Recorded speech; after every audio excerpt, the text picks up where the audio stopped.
Good morning, OroNaz Church. My name is Sam. I'm one of the pastors around here, and I'm definitely the new guy on the block. And I got the privilege of giving this week's refresh.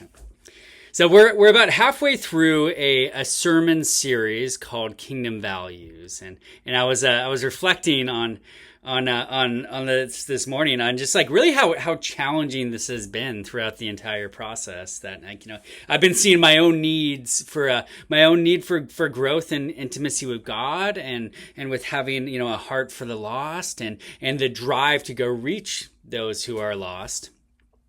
Last Sunday, the sermon was on discipleship, and the conversation over the next couple of weeks, it begins with becoming a disciple and ends with multiplying yourself to help make more disciples of Jesus. And this got me thinking about what I would consider what has been the most successful discipleship model over the last 100 years.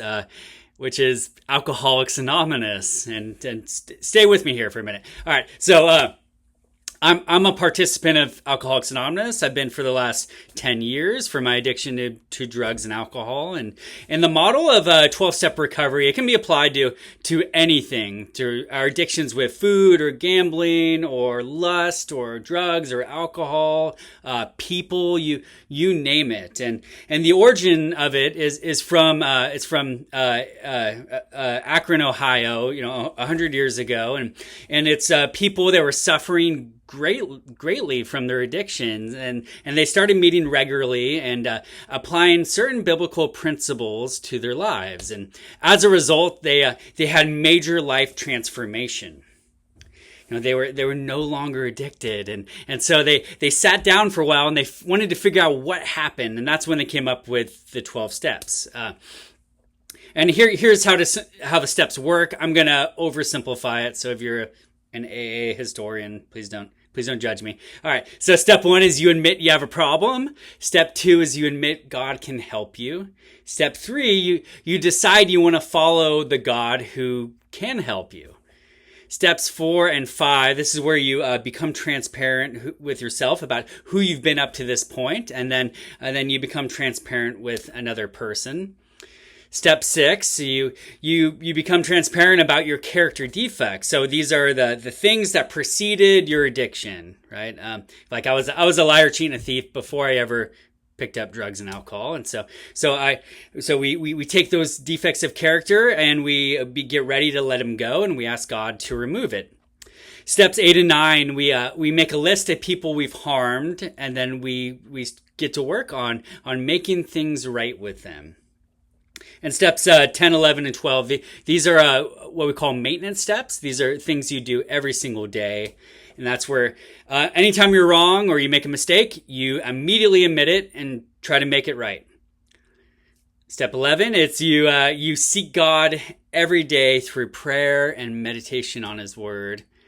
And then step 12, finally, having had a spiritual awakening as a result of doing all these steps, you practice these principles in everything you're doing, and then you go help others experience the same thing that happened to you. So in other words, you go make disciples. You teach them how to come to terms with their past, to make it right, and to leave that behind and start following Jesus.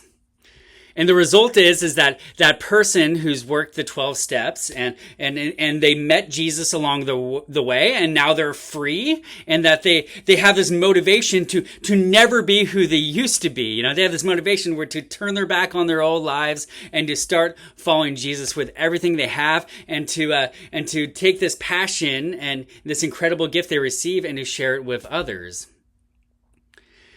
And I've often wondered, I was in AA before I was in the church, and so when I joined the church, I often wonder what it would look like if the church started to disciple like this.